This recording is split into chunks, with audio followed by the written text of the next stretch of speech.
Guess we're ready to roll, huh? Okay, well, how nice to see you all here, and welcome to everyone that's joining us online as well. This is our third GW Medicine Bicentennial event. We've been covering several topics of general health interest that we have great expertise in here at GW, and that also highlights some of the important research and educational special sauces that you get when you come to an academic medical center for your care. That care that's informed by education and discovery and translational science. My name is Barbara Bass. I have the great privilege of serving as the Vice President for Health Affairs and here at George Washington University, as well as the Dean of our School of Medicine and Health Sciences here at GW. That academic enterprise, coupled to our vital clinical faculty practice, known currently as the George Washington Medical Faculty Associates, soon to be relabeled as GW Medicine, linking us all together, are really pleased to have you here with us today. And we really do believe that notion that, and it really is true, and I think our recent experience in the pandemic and in cancer and in so many domains, that healthcare and patient care and medicine that is informed by that discovery process and by education, having learners in your group, really keeps everybody at the top of their game, and really lets us make sure that we're providing to our community, to our patients, care that is really at that leading edge, that cutting edge of medicine. That is what we want. We want our patients, all of our patients across this great city, as well as across this fabulous national capital region, to have access to here at GW. This is a series of bicentennial events. That means that our School of Medicine and Health Sciences is actually 200 years old. We're celebrating that 200-year mark this year. That means that we were founded in 1824. And we are part of the original charter by which George Washington University, which was an act of Congress, in 1821 established the university. And shortly thereafter, a couple of years, it took us a little while to get the medical piece going, but the school launched in 1824. And since that time, we have been providing continuous education linked to clinical care, linked to science, especially in the last 100 years or so, and accelerated even more recently in these last 20 or 30 years by bringing, as we say, bench to the bedside, which is what we do at GW and in academic medical centers generally. So we are the 11th oldest medical school in the country. We're the oldest here in DC, and we are really proud of that 2 years of history and service, and really view that 200 years of foundation as what really will propel us for this next century of care as we begin our third century. It's pretty daunting when you think about it. I'm really privileged to be here during that period. Today we're moving to our third subject. This time it's going to be keeping your skin healthy and safe. And we have a fabulous person here to walk us through that concept of keeping your skin healthy and safe. And the reason we're doing this, many of you may be aware, I've become aware, that this is Skin Cancer Awareness Month.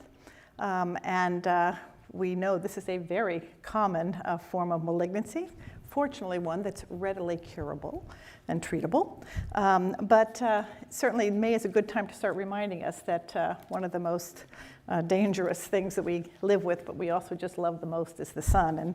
And in May, it's when we all start getting out a little bit more. And so it's a good time to have a reminder about what staying safe in the sun and understanding how the sun is actually really good for us, though, in other ways. So we'll talk about some of that.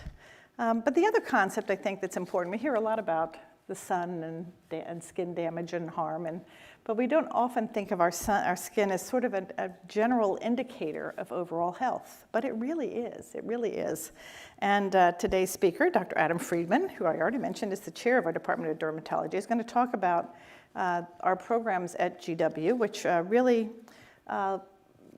build on that concept of skin as an overall manifestation of health, and which really links to some of the ongoing vital research that helps our patients support healthy skin throughout their lifetimes over the over the decades of life that we want everyone to enjoy. So I think it's really important we all learn more about this. And so therefore, I am so glad to have you here, Dr. Friedman. And I know that you have been so involved in building a really just superb faculty. And in academic medicine, our faculty are just vital, both as care providers, as well as educators, as well as researchers. And I know you have a cohort in your department that does all of those things with remarkable success. And I will hear about some of that today. Absolutely. Okay. So, and interestingly, Dr. Friedman wanted to structure this in a way of mythbusters. So we're going to talk about some of those things that you all may have thought about. I think this is, things you think are true about skin, but maybe aren't. So we're going to do some myth busting today with Dr. Friedman as our guide. The first one is about sunscreen. And the myth is sunscreen is bad for you, the chemicals, and it may even be bad for the environment. Is that something we should worry about? Yeah, I think for me as a dermatologist, I worry about it because it's hard enough to get anyone to apply something to their skin once, twice, or multiple times a day. So I think adherence is hard in general. Then you throw information like this into the mix, perpetuated and glorified, certainly on social media, and it makes our job even harder to protect ourselves, our loved ones, and of course, all of you. And I very often I'll have patients say, oh, I heard sunscreen gets in your blood, sunscreen causes cancer. And I'll be honest, I'm like, yum, yum, yum, this is gonna be great. This is gonna be so much fun to talk about this. But while there's a lot of great evidence going against that, supporting the use of sunscreen, their safety for us and for the environment, I have to take a step back because it's really important to acknowledge that regardless of that hour and a half I spend going through all the papers that I know about, because I love speaking about this on the national level, we still need to get to that point where someone's going to be safe when they go in the sun. I mean, you can have your cake and eat it too. You can go in the sun and be safe. And we do have sunscreen ingredients. There are two that the FDA recognizes as generally regarded as safe and effective, or GRACE, which is their kind of umbrella term, which are zinc oxide, titanium dioxide. So even if I give my greatest elevator, pitch of why that's not true, we have options that we know are safe that don't fall under these myths or misperceptions that still allow people to be safe. But where does this come from, right? So why do we see someone talking about sunscreen will cause cancer, sunscreen destroys coral reef? A lot of this is based on work done in labs, not in the real world. So from the bad for you perspective, there are several chemical sunscreen ingredients, and we have two categories. There's your chemical ingredients and your minerals. Those are your zinc and titanium. The chemical ones are easier to rub in, easier to formulate, but they get a lot of flack in the media. And there are a couple that have been studied in, for example, cancer cell lines, where you take in a petri dish breast cancer cells and you throw some oxybenzone, which is a commonly used filter, and it causes them to grow faster. There are other studies where they fed this oxybenzone to rats and they measured the thickness of the uterine wall and showed that if they ate oxybenzone, this could affect the uterus and maybe there's a hormonal influence. Show of hands, who eats their sunscreen? Hopefully no hands, because that would be next month's mental health session. So that is where a lot of this came from. Now recently there were two studies that were put out by the FDA showing that you could detect nanomolar, billionth of a mole, this is a type of concentration of sunscreen in the blood if someone were to optimally apply sunscreen, which by the way no one does, multiple times a day all over their body. But correlation doesn't equal causation. They didn't show it causes cancer or is a hormone disruptor, but that was then translated, unfortunately, by the media into, oh, this is dangerous. And so I think it's important to understand where do these concerns come from, what evidence really supports it. We can, I hope, all agree the sun, ultraviolet radiation, is a carcinogen. World Health Organization, everyone says that. Whereas this other information about, oh, sunscreen could be bad for you is not necessarily validated, and we need to protect ourselves. But at the end of the day, there are ways to do that without having to fight an uphill battle. Great, thank you. Well, I guess one of the other myths is that not everybody needs sunscreen. We live in a very diverse city in particular, but our nation in general has people of all skin tones. And, there is sort of this myth perhaps that people who have more melanin do not need sunscreen. What's the truth on this? Yeah, I would say in the last couple of years, there's been a real effort to really undermine this myth that your skin tone alone, depending on your skin tone, can be enough to protect you. And yes, melanin is our defense mechanism to ultraviolet radiation. That said, for those who can tan, because I literally just set on fire when I go outside with this pasty skin, a tan is a sign of injury. You produce melanin. Your pigment will change its structure to defend you from the harmful effects of ultraviolet radiation.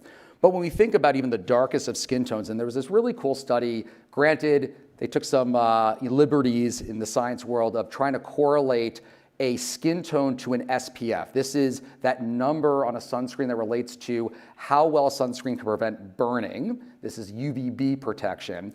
And even the darkest of skin tones in this study would only make it to about an SPF 13, which based on the FDA regulations would not be qualified to say that it can protect against skin cancer or sunburns and things like that. So regardless of skin tone, you need to use sunscreen. That's an easy thing to say. It's another thing to actually execute, because then we need sunscreens that can be easily used in all skin tones. So as we know, certain sunscreens you put on darker skin, it looks white, it looks purple. That's not going to fly. There needs to be a good cosmesis and purposeful design, which is certainly being worked on. But also, I could say this right here and now, the media can say it, but that message doesn't get in front of the right audience, it doesn't matter. A tree falls in a forest and no one hears it. If we say everyone needs sunscreen, but those at most risk, at highest risk, aren't hearing it, that's a problem. And so that's actually one of the things we've been dealing with at GW.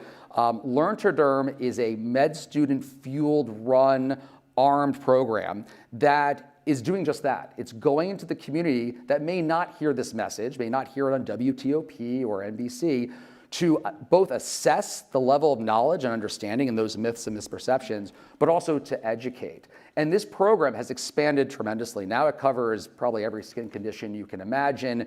These health fairs, which is the way it first started, now has about 27 to 30 booths, but it started with sunscreen misperceptions and skin cancer misperceptions, focusing in an area of DC, Ward 8 specifically, that 98% of residents identify as Black, and there's not a single dermatologist.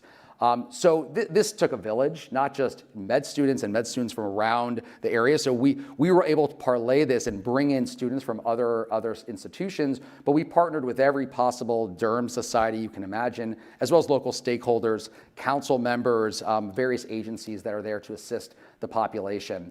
And so we've done many of these at this point. We actually have one coming up soon, which I'll talk about in a moment. Really, really successful. I just want to highlight two key members, two former GW students, now doctors. They are dermatology residents, Dr. Sarah Milan and Dega Omar, who are making us proud out there in the wilderness of residency. But we actually have a call today to talk about our upcoming event. And this is an ongoing, evolving program that is even targeting schools. We now have a high school and middle school curriculum to educate predominantly on these myths and misperceptions and really provide ownership to the community to take care of their skin and also help others take care of their skin.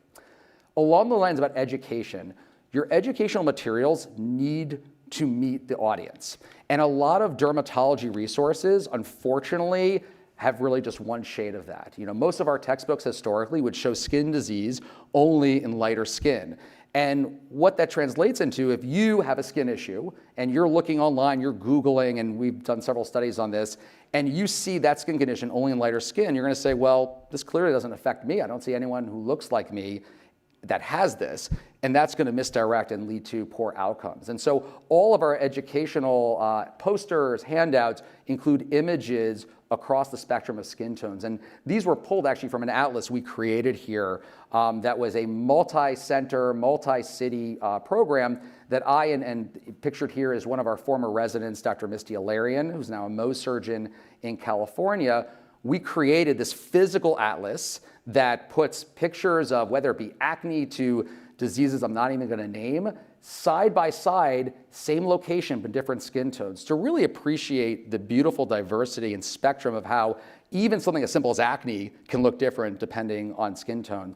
And we have an online gallery that's free to all physicians, and our hope is that people will use this when they're making a PowerPoint for whether it be first-year medical students here at GW or at the national and international level. So this is actually information about our upcoming health fair. It's going to be at the end of June. And something really exciting this year that's new is that we're partnering with the American Academy of Dermatology, their Pathways program, which is a career pipeline program that pulls in high school students, early college students who would qualify as underrepresented in medicine.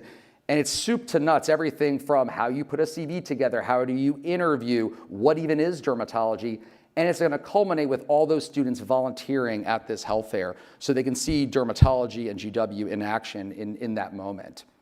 But another thing, we talked about, we've been focusing only on sunscreen and prevention, but skin cancer is legit. The second, melanoma, the deadliest of skin cancers, second most common cancer and rising in women aged 15 to 29. This is not just for 60 and up. This is affecting everyone.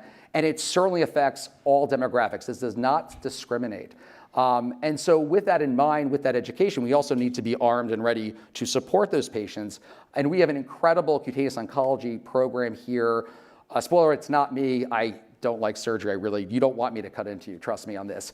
But you want this guy to cut into you, Dr. Vishal Patel, who runs this program. And not only is he an incredible surgeon and educator, but he's an innovator. And he has led GW to being the primary and lead site for international studies evaluating targeted therapies for more advanced cancers. So, to your point, clinical care education, research, he lives up to all of those, no question.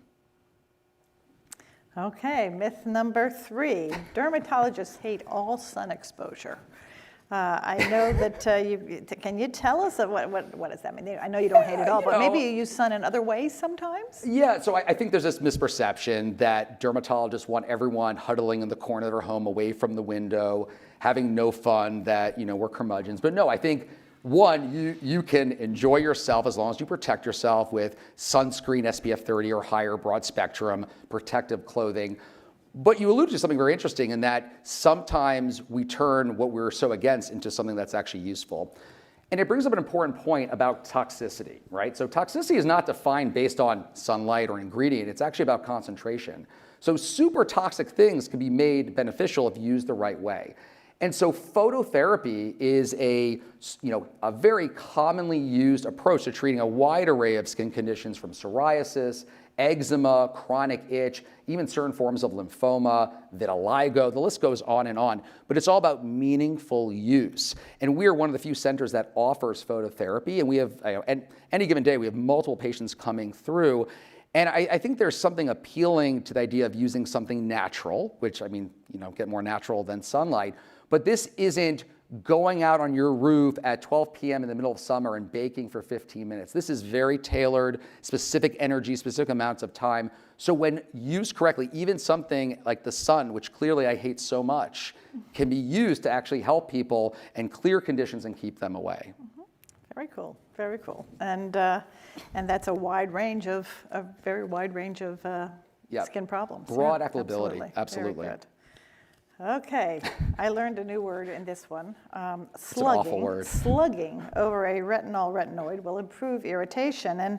And I think we hear a lot about retinol and retinoid in the cosmetic world and a lot in the consumer space. But is there a real value to these skincare products, and how do you best use them? But also this thing about slugging. First, let's tell us what slugging is. I love the way you're saying slug. Yeah, it's like you could pick a better term to describe what this is. So in essence, what slugging, actually question, has anyone heard of slugging? Show of hands. A couple people. The people raising their hands are on TikTok, clearly. That's where you get this from. So slugging refers to using a really thick moisturizer overnight on your skin, with the idea is you are keeping water in, keeping bad things out, but then if you're putting it on top of something like a retinol or retinoid, you're going to limit its irritancy potential, meaning it's not going to irritate you as much and may make it more effective. So let's start with the retinol retinoid. So these are vitamin A derivatives, going back to that whole natural perspective. If I was to be stuck on a desert island and only allowed 2 things, it would be a facial moisturizer with sunscreen and a retinoid. Retinoids, vitamin A, really address a lot of the things our skin already does. We have receptors inside our skin cells. We have receptors on immune cells that will respond to these binding in their active form and do a whole lot of amazing things for our skin. Regulate skin turnover, wound healing. It rebuilds collagen elastin. It builds up this material in our skin called glycosaminoglycan. Say that 5 times fast. Think cosmetic filler. That's what they're made of. So in essence, it's telling your skin to make all the good stuff. The problem is, if anyone's used one before, when you start them, especially if you don't use a tiny amount, but even then, it does cause some irritation. You're changing a lot, and just like we don't like change, our skin doesn't like change. You get retinization, so redness, peeling, irritation. And the idea is, okay, well, you've put this stuff on, and I smear my face with Vaseline, that will prevent that from happening. That is absolutely not true, because if you put a retinoid on first and then something occlusive, you actually push it in even more, and you'll create more irritation. Forgetting even that these types of products, these very thick moisturizers, were not meant for the face. You want to use something oil-free, and it'll say that on the bottle. It'll say oil-free, facial, non-comedogenic, which means non-acne forming. These thicker things will block your pores and also can cause breakouts. So just say no to slugging, especially over a retinol or retinoid, but say yes to a retinoid if you ease in. Usually it's a tiny little dot for the entire face. I know that sounds crazy, but that is more than enough. And you want to ease in by going maybe every other day or every third day versus every night to begin with, because you have to get some degree of irritation for it to work. And yeah, just don't slug. It's pretty much that simple. So are you talking about prescription retinols, or are you talking about over-the-counter retinoids? So all the above. And that's a great question. So retinol is the inactive form. That's why it's over the counter, except there's a caveat to that. Adapalene, which is a prescription retinoid indicated for acne, was moved over the counter as a measure by the FDA to improve access to these medications, making them less expensive, but also not needing to go to a doctor to get one. But most of them are going to be these pre-retinoid forms that have to be converted by your skin to be active. And think about this, you put it on your skin, it's going through the different layers, it's interacting with a whole bunch of things. By the time it's actually converted, there's not a whole lot left, which is why they're not super effective. Whereas a retinoid is already the active form. These are prescription. These are definitely more potent, probably 1,000 times more potent than these retinols, but really should be used with the guidance of a trained professional, like a board-certified dermatologist. Or if you're thinking about these from the cosmetic perspective, someone like Dr. Soda, who's our head of cosmetic dermatology, in the same vein as Dr. Patel. I think as derms, we do some cosmetics no matter what we do, but I really don't do cosmetic derm. She's your gal. This she knows from soup to nuts again, lasers, Botox, fillers, all that really great stuff that people want to hear about at parties. And I'm like, I don't do it. So I can talk to you about psoriasis, and that just clears the room. I mean, you'd think they want to hear about psoriasis. But yeah, we're very fortunate. We have and there aren't that many fellowship-trained laser surgeon here who probably can answer this question even better than I can, to be quite honest. Okay, very good, Dr. Soda. All right, next, sensitive skin is a marketing tool. And you run into many people who say, oh, my skin is so sensitive. And certain times it's more sensitive than others. And clearly it sounds like the marketing world has kind of picked up on that. Oh, yeah. Is this a real thing, or what do we do here about this? So you'd think based on the previous myths, I'd be like, this is a joke. But actually, this is quite real. And I think that it gets mixed up in a lot of those approved statements that cosmeceuticals can use: age-defying, redefining, beautifying. And so because the products with which these are attached are over-the-counter products, often this is dismissed as a marketing claim, but also as a disease state on its own. It's like, oh yeah, you're sensitive skin, whatever, no big deal. It is a very big deal. And I don't think we've appreciated that enough, but that is something we're actually doing here. So let's first take a step back and think about what is sensitive skin. Is it a symptom of a primary skin issue like acne, rosacea, psoriasis, or does it happen on its own with nothing else going on? When you ask someone with sensitive skin, we'll describe it. They say, well, anything I put on my skin hurts. It burns, it stings, it tingles, it feels warm. There is this sense of hyperreactivity. You may see absolutely nothing, which I think is that invisible nature allows people to suffer in silence, because with the skin, you expect to see a change, and maybe you might see a little redness, but usually there's nothing at all. But I think because you can't really see it, it's usually a personal experience. It's often, to your point, oh, you're just being sensitive. That is absolutely not the case. And so we challenge that ideology here, and that this is a true thing, because any given week I have patients come in saying, oh, I have sensitive skin. I can't use anything on my skin. What do I do? And we actually received funding from Galderma, who also provided products in the bags that you are sporting now. And so we did the first, but also the largest international study across the globe assessing for who has sensitive skin. Is it just a symptom of a primary problem, or is it its own thing? But also we want to try to get into the meat of, well, what makes it worse? I think we mostly assume someone with sensitive skin will be worsened first and foremost by a cosmetic product. That they put something on their skin, it burns, okay, that's simple. Is that really true? But also, are there demographics that can help us predict who will have a higher risk for sensitive skin? So what we found is really startling. More than 70% of the global population claims to have some degree of sensitive skin.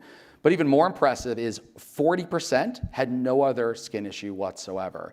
That actually mirrors some older data, but we're talking about studies that are maybe 50 to 100 people. This was thousands of people worldwide.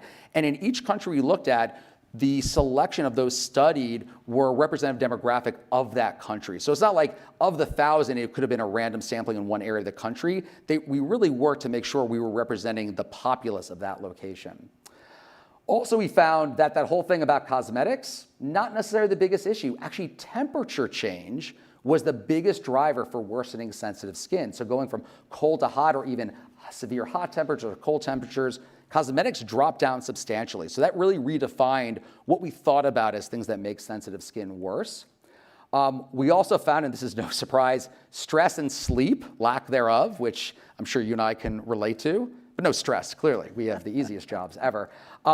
These were big drivers and associations with worsening sensitive skin. But I think what was the most fascinating, that the darker one's skin tone, the more severe the sensitive skin was to be reported. And there is actually some biological evidence to support this. So now we've defined a very big problem. We know what drives it, but maybe there's some biological underpinnings that will help us come up with better products and even treatments for this. And this is just scratching the surface. I know derms love using that phrase, but we're really learning a lot about this. Even more interestingly, so in thinking about temperature and heat being something that makes this worse, I wondered, well, there's a condition called hyperhidrosis where people sweat well beyond what they need to stay, cool. Would these individuals have a higher risk for hyperhidrosis? Maybe for sensitive skin, and maybe there's some overlap and connection. And the answer was yes. We did this massive survey study, and you mentioned 70% before, 89% of people with primary hyperhidrosis have sensitive skin. And you could say, well, sweat's an irritant. They're sweating, that's why. They had sensitive skin in areas where they didn't sweat. So that really hones in on there's something going on with maybe the stimulation of the sweat gland that could unify these two conditions. And this is the first time this has actually been reported. Very cool. Well, lots to learn, as always. As always. Okay. So next we're going to move on to the cannabinoids, right? CBD. And tell us about are there benefits here? What's the status of the use of cannabinoids? Yeah, so a couple years ago, there was something called the Farm Bill that pretty much said that any product or anything that had less than 0.3% of THC, the funner cannabinoid, and don't pretend you don't know what that is, guys, like really. Oh, what's that? So if you had cannabinoids, so think about the cannabis plant has several hundred cannabinoids. THC probably is the most popular, but there are many that have no psychoactive effect. So the Farm Bill, in essence, allowed hemp or CBD predominant products with minimal THC to enter the marketplace and be legal. And all of a sudden, it was the Wild West. Everyone and their mother had some CBD product. There were, CBD-infused frappuccinos, shampoos, creams. And because I think the allure of this area, to your point, like, oh, cannabis, this is, we shouldn't think about it. We shouldn't say it's good, but maybe it's good. I would love to try it, but I don't really want to try it. I think because of that allure, these things sold. They flew off the shelves without really any evidence. And because of that rapid evolution, I think that we saw a rapid decline shortly thereafter, because after a certain time point, we have all these products not knowing what to choose in any quality assurance. Consumers get savvy. They're like, why am I going to waste my money on this thing that has no support? And I tried it, didn't do anything. And so this article came out, which I was pretty upset about, saying, goodbye, death to CBD beauty, CBD products.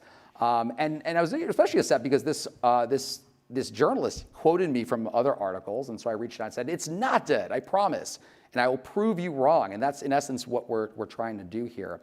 When we think about cannabinoids, first and foremost, everyone here is making cannabinoids as I'm saying you're making cannabinoids.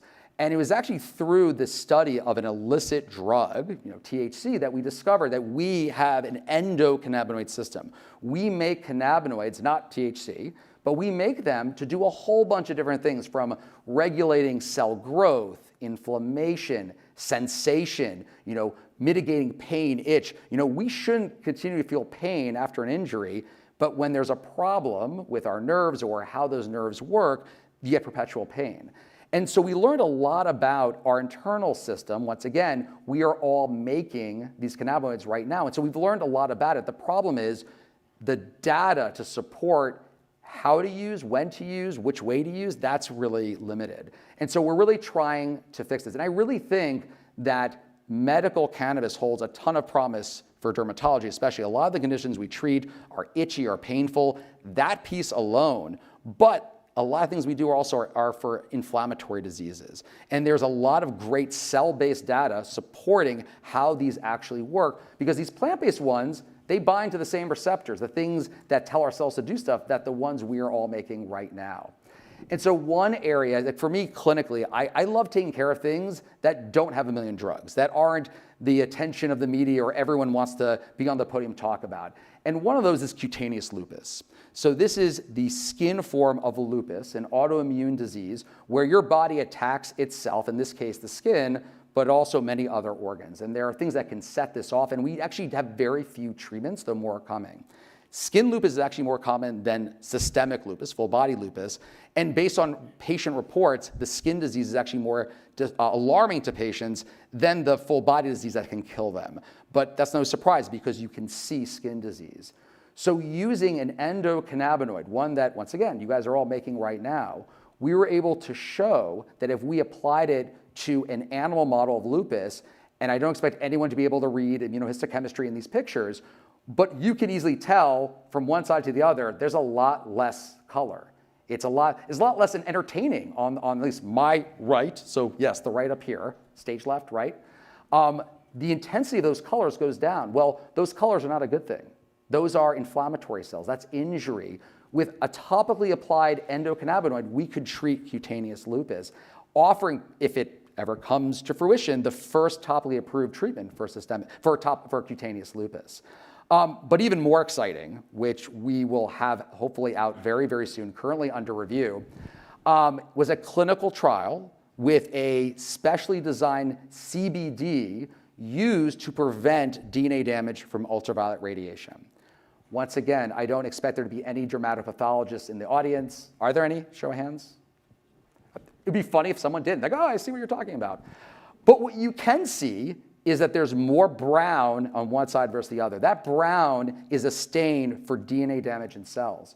So in humans, we were able to show that by applying this topically, we could prevent DNA damage from an extreme amount of ultraviolet radiation. This wasn't, hey, go outside and lay in the sun. This was using a device that emits a very high level of energy of ultraviolet radiation, and we could prevent that DNA damage, insinuating that CBD could prevent skin aging from sun, even skin cancer. Obviously, a lot to work out, but really exciting stuff that we're doing here. Could you say a little something about clinical trials in general, and how do you enroll people in clinical trials? How do you encourage people to participate? Not always easy. It depends on what it is. And we have a clinical trial unit run by Dr. John Silverberg, who actually writes a lot of the protocols for these clinical studies, so has been very involved in clinical research for many years. I think it really depends on the condition. That's why I like to focus on things that have nothing. So if you have a disease state that is extremely disabling, deforming, and you have a possible drug that's going to be indicated for that problem, which I think is validating to the patient in its own right, knowing that there's a drug for you. We're not just doing off-label, using things and trying them out. This was meant for you. I think it's a lot easier to recruit for those types of cases than like saying, hey, we're gonna cut into you and see if we can cause your skin to heal faster. But you'd be surprised that even though I'm saying all this, how easy it is to recruit and how I think patients and community members want to be part of the solution. Along those lines, I'm going to kind of go on a tangent. There is this misperception that certain communities, because of their mistrust of physicians, don't participate in clinical trials, which is one of the reasons why clinical trials often aren't diverse. You look at the demographics and it's like 89% Caucasian.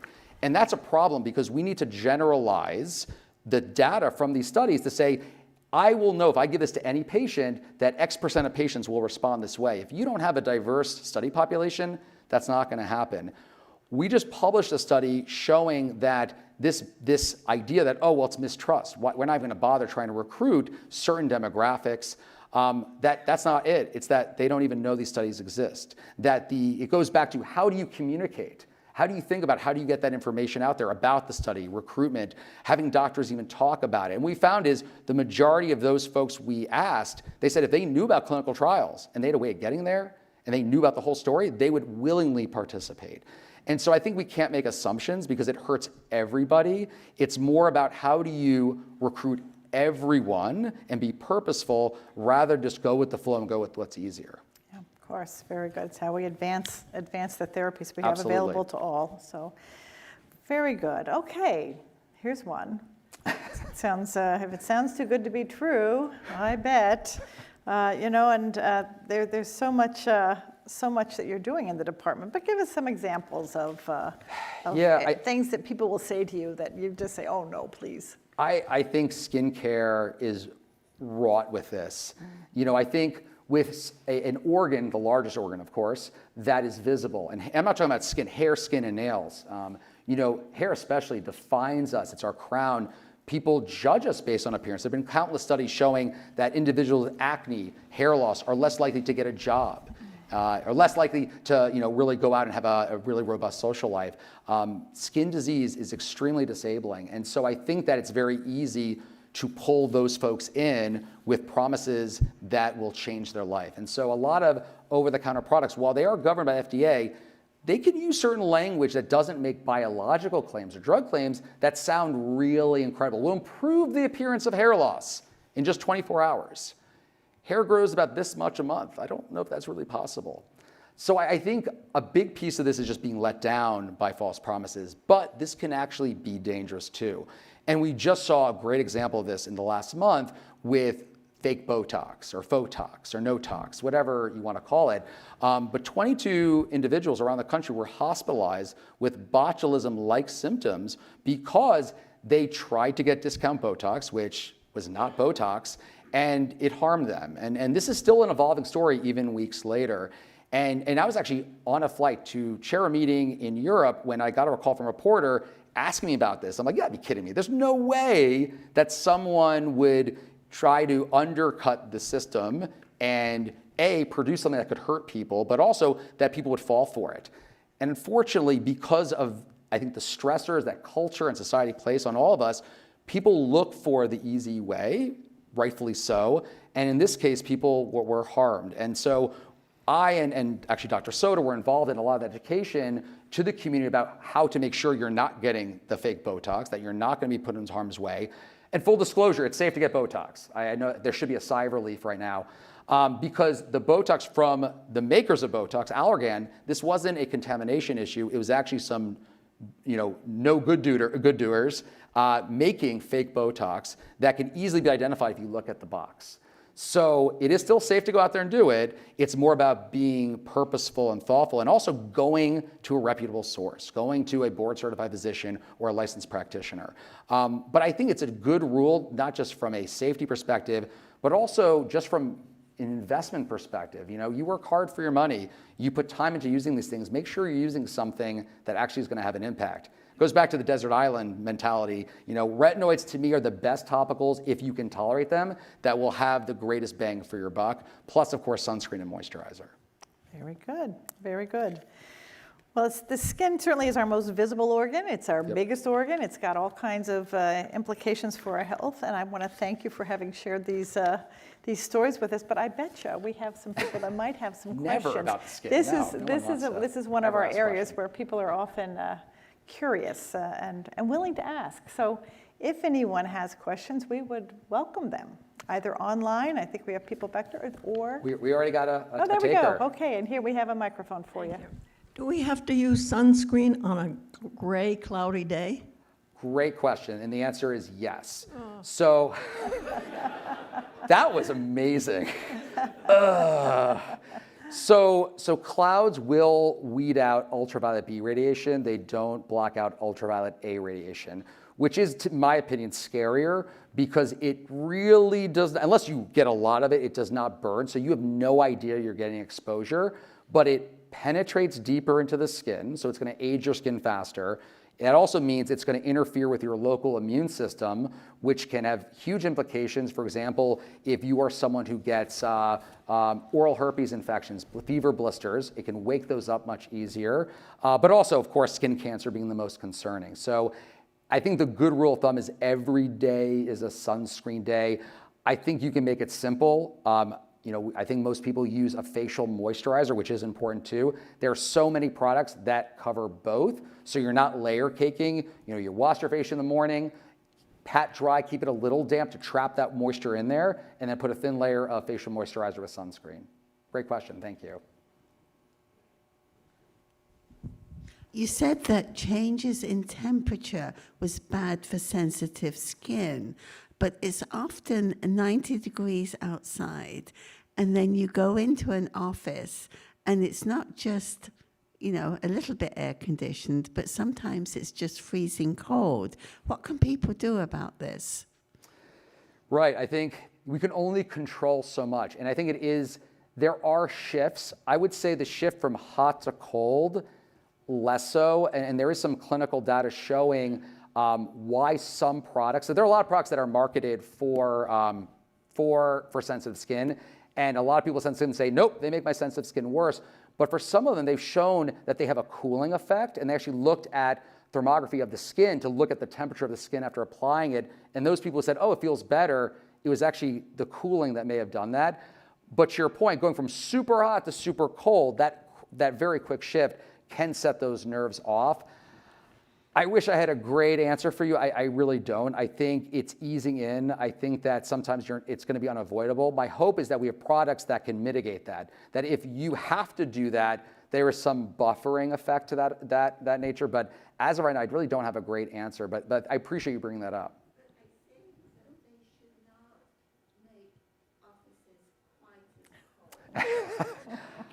I would agree with you on that. And there are actually conditions, there are medical conditions that are set off by cold. For example, cold urticaria, hives that are come out from cold, which actually, if you have enough cold, can be life-threatening. I agree. And one of the ways I've addressed that in those circumstances where someone says, I can't go to work because it's so uncomfortable, I have written letters of medical necessity to either have a space heater or to hopefully change the temperature. But you're right. We can only control so much, and I agree there has to be some purposefulness in how an environment is kept to address everyone's needs.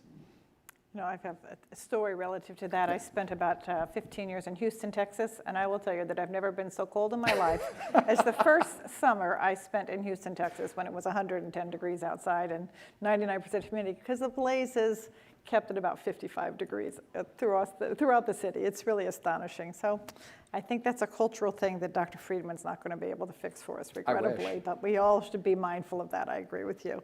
Yes, next question. Hi, thank you for the fantastic talk, by the way. So my question was about earlier, we were talking about the sensitive skin, and then it was like greater than 70% of people report that they experience sensitive skin. So I was wondering what the definition of sensitive skin was, because I would assume that, sensitive could be pretty subjective. So I actually wish I planted that question, so thank you for asking. So you're right. If you just said, hey, do you have sensitive skin? How do you really measure that? So there is a validated research tool called the Sensi Scale 10, which, as the name infers, there are 10 questions where you grade the severity of various features: burning, tingling, itching, pain, redness over a 3-day period. And to validate a tool like that, you have to use it in many different countries with many people. And so there's a cutoff of 13 or higher that if you score that, you're defined as some degree of sensitive skin. And then there are ranges for mild, moderate, and severe. So yeah, that's a great question. You can't just say, hey, you're sensitive. yeah, I guess I am today. Sure, why not? And you'd be captured. So these people went through using this validated tool to define whether they were sensitive or not.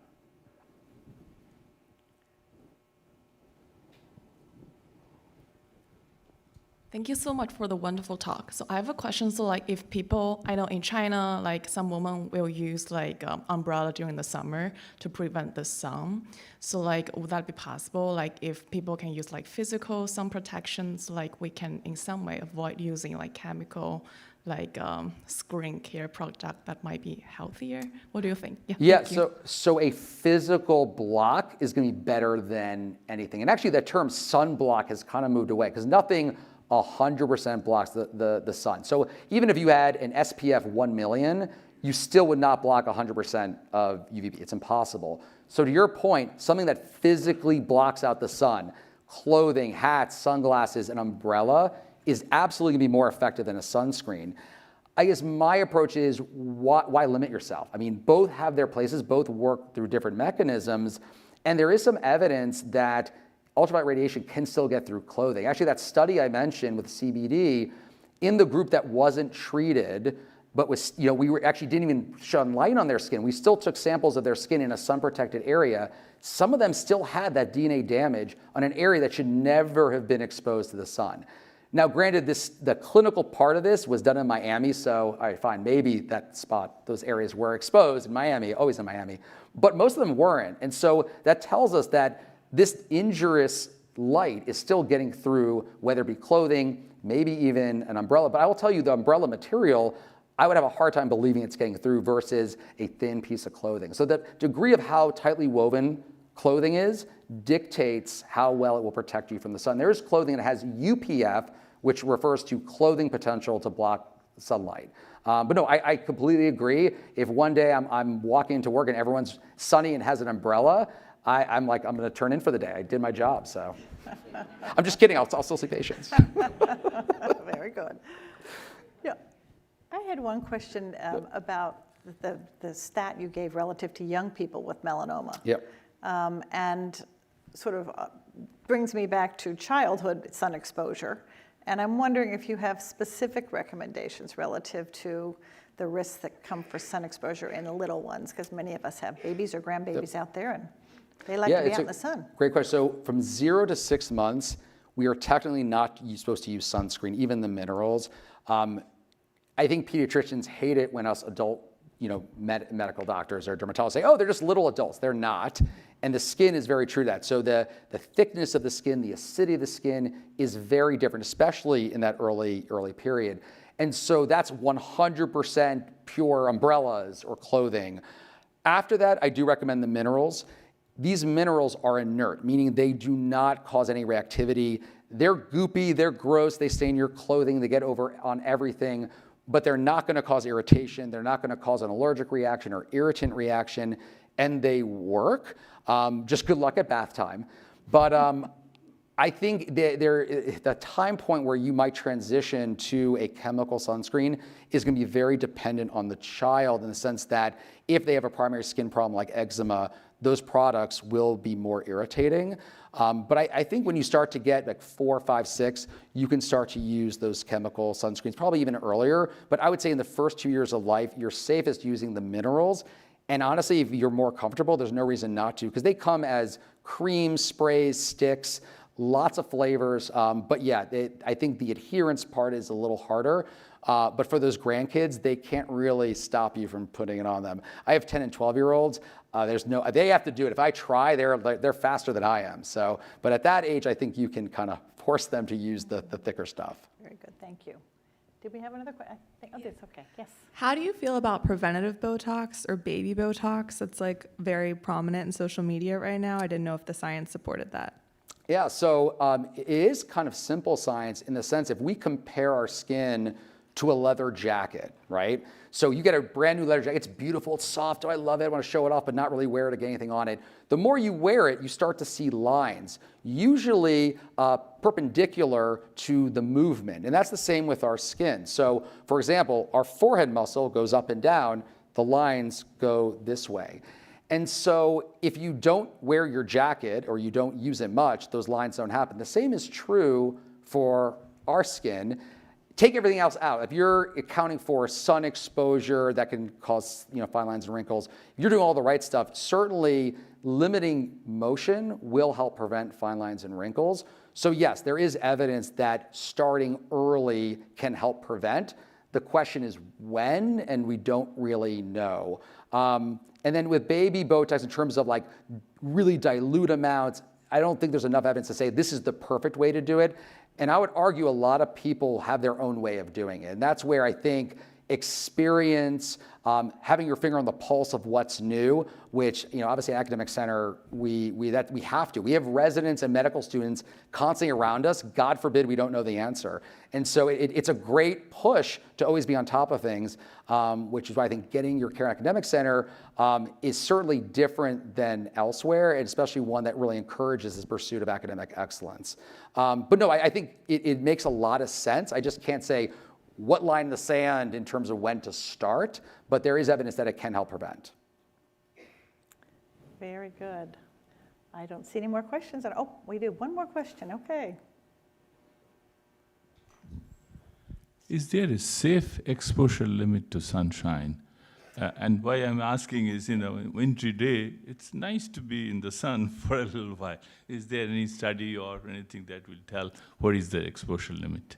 So it's a good question. I think it depends on what context. So I think historically we kind of equate sun exposure with vitamin D. That's one of the complaints against sunscreen. Like, oh, I need my vitamin D. And my response to that is like, well, if I put vitamin C in cigarettes, would you start smoking? No, you would take a pill, you would drink orange juice.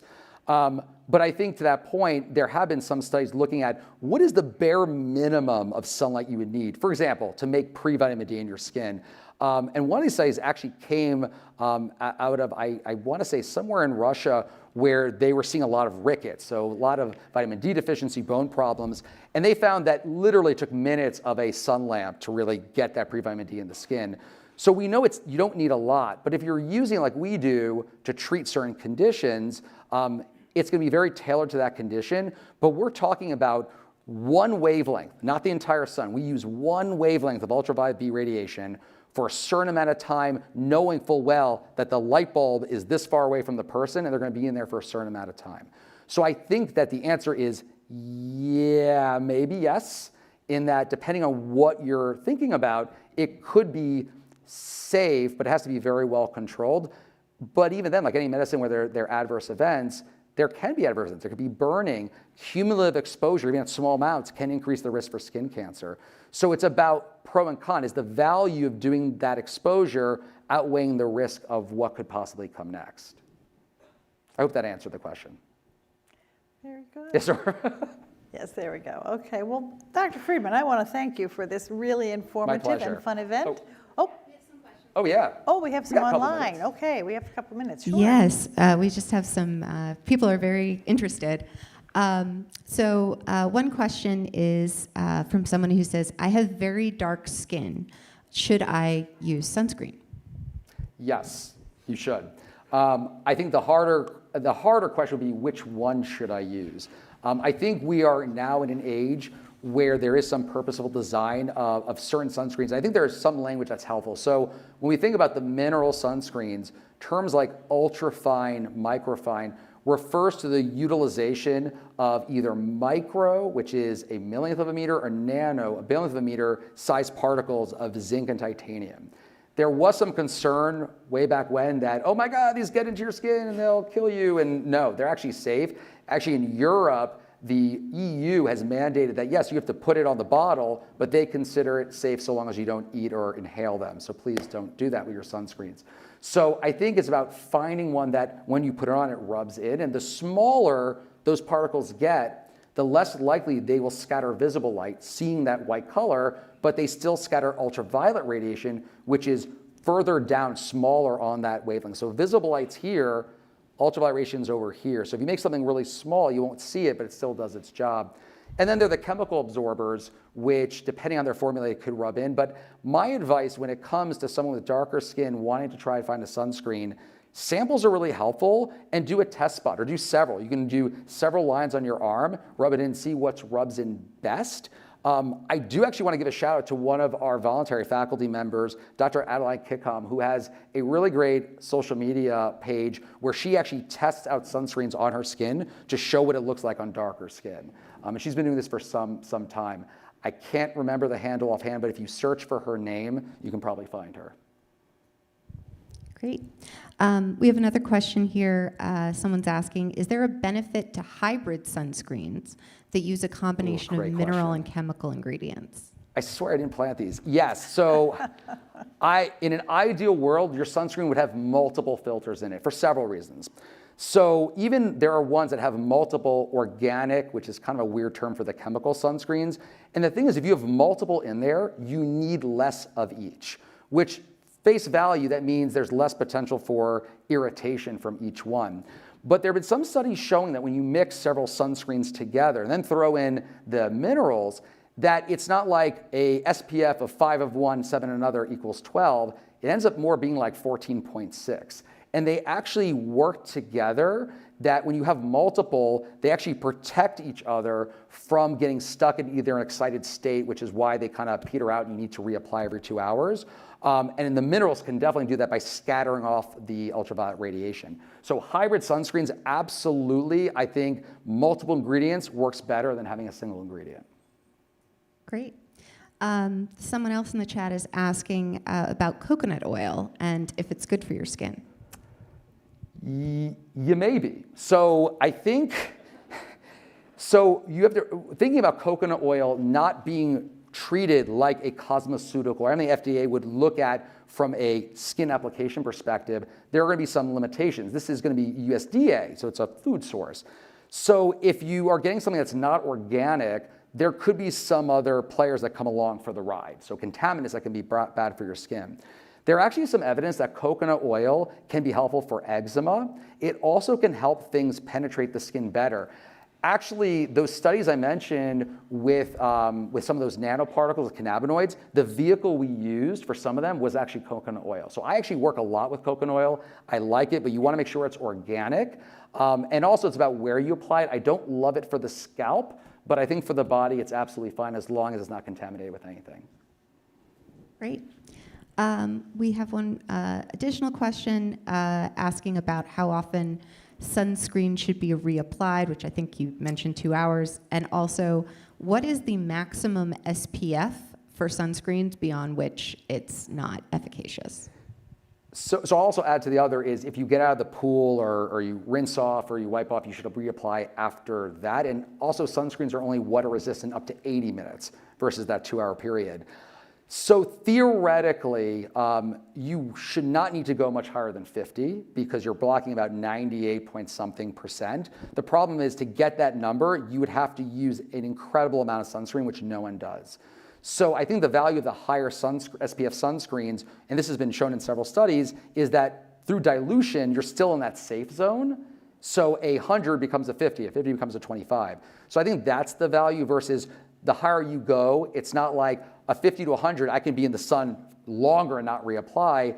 There's really very little delta of changes so that you're not really putting enough on. So I think that's the value of the higher SPFs, at least for now. Okay, you want to wrap it up for us? Our final One more question. How often do you recommend getting your skin checked, and do you need to increase that frequency as you get older? So typically it's once a year. And this is a very controversial topic because there is not evidence to say that everyone should get every year. There's also not evidence to say you shouldn't. I think the easier answer is someone who is at higher risk. What does that mean? Has multiple moles, family history of skin cancer, light eyes, light hair, a medical condition that lowers your immune system, because our immune system plays a role in fighting cancer, not just infections. So in general, it's once a year, but what I typically will do is I'll see someone for the first time, and depending on what I see, it may be next year, it may be in 2 years, it may be in 3 years.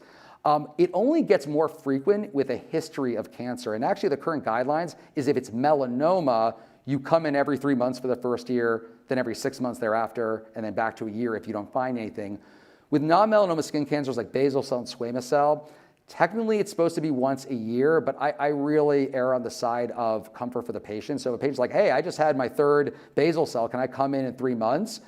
I'm not going to say, no way, no chance, I don't care what you think. I mean, so you do want to tailor it to the patient in terms of comfort, but also that enhances the patient-physician relationship and also adherence to good sun protection and other things that we do.